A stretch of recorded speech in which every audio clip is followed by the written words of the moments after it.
Africa, where man and beast are ever on guard. In the wild country of Africa, at the immense elephant training station, our camera crew joins the annual capture expedition in one of its most exciting adventures. Packed in the heavy wagons is equipment that will be used in the capture, the cameras and film, and provisions for the crew and natives, enough for 7 weeks, for there will be no villages where food can be found.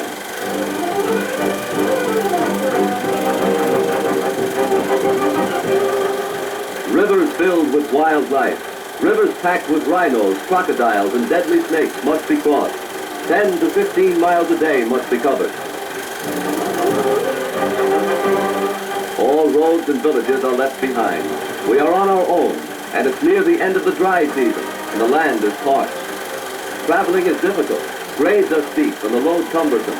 All the strength of these huge beasts is called upon to bring the wagons to level ground.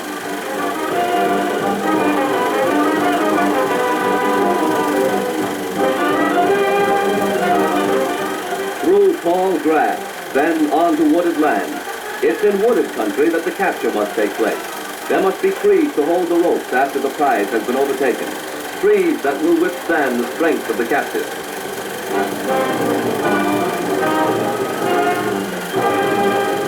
Often trees are so close together, the wagons cannot get through, so trees must be felled to clear away.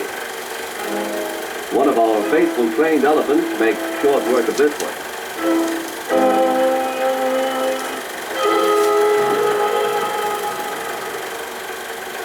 He has learned to pick up a fallen tree at the exact spot where it will balance evenly.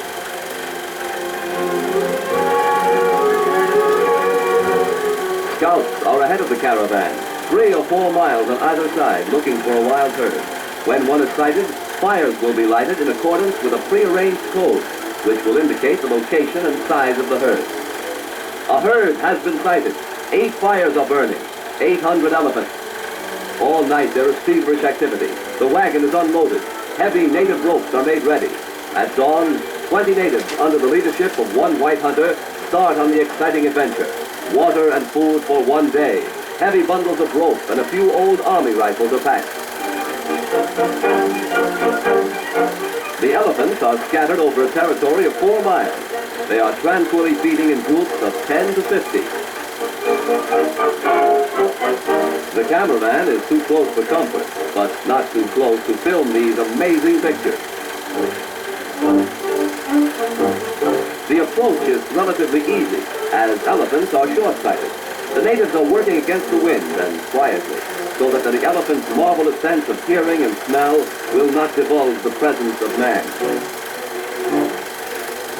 The white leader sends his men out of sight of the beast.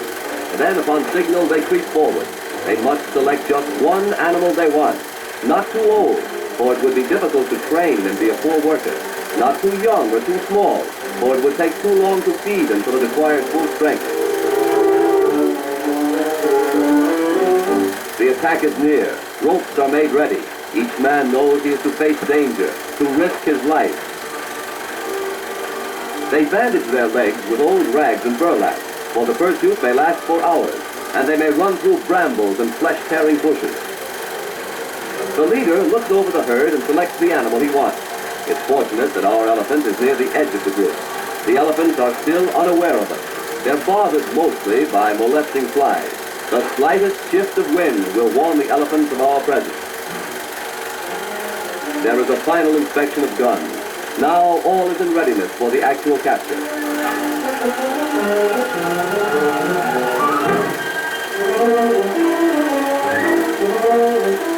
The tame elephants are left behind.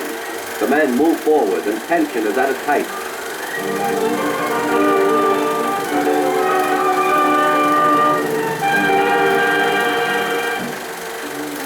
At least one of the herd has gotten our scent. They become alarmed. The sense of fear seems to communicate from one animal to another. Within a few moments, the whole herd may stampede. The chase is on. The elephants head for safety. They've never seen a human being before. They're alarmed and anxious to get away from the noise the natives are now making. Strange calls in their native tongue. Once they are in danger, elephants strive to keep up with the herd. The animal's instinct is not to become isolated at any cost. Now the men are taking chances they seldom take. The elephant has been selected and the herd is gradually breaking up. The calf has strength and stamina, far beyond that of many men, but it must be pursued until exhausted.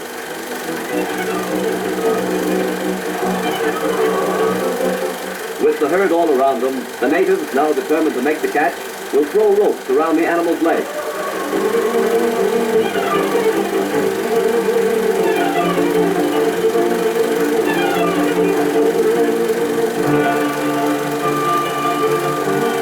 There goes the first rope.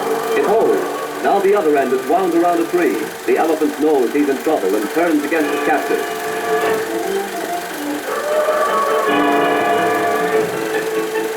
The rope isn't strong enough to hold. Heavier ropes are sent for.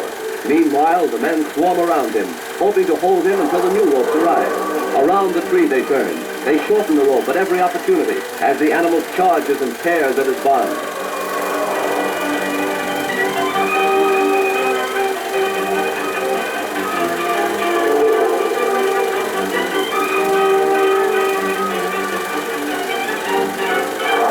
Several times he escapes and runs wild. Time after time, the natives take daring chances.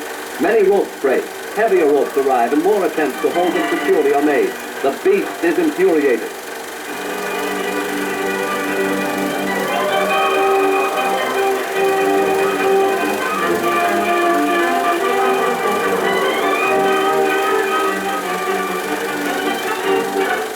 Big ropes have been thrown over him.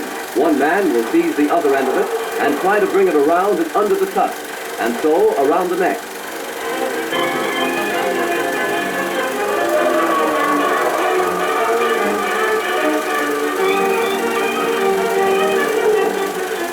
Brute strength is pitted against human trickery and man-made bonds. Madly he struggles for freedom, but the men are alert to his every move, and soon they weave a web of tangled ropes, believing they have him secure from further escape. It's the most exciting adventure in the lives of these men.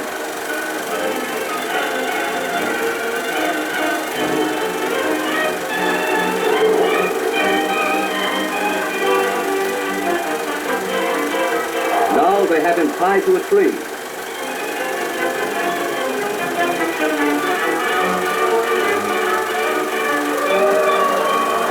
But will it hold? He pulls it up from the ground, and again he almost escapes.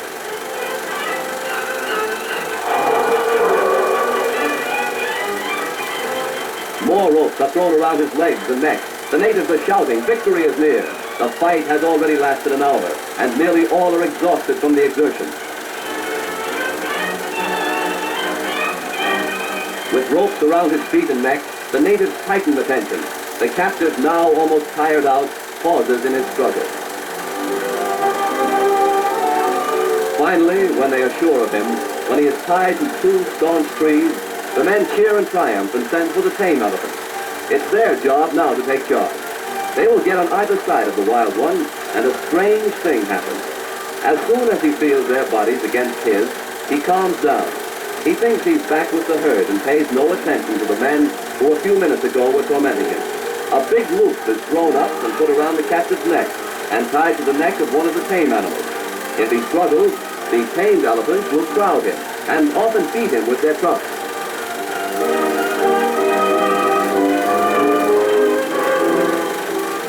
The elephant roundup is ended, and back to camp they triumphantly go, proud in the knowledge that they have made one of the most thrilling captures in the history of the station.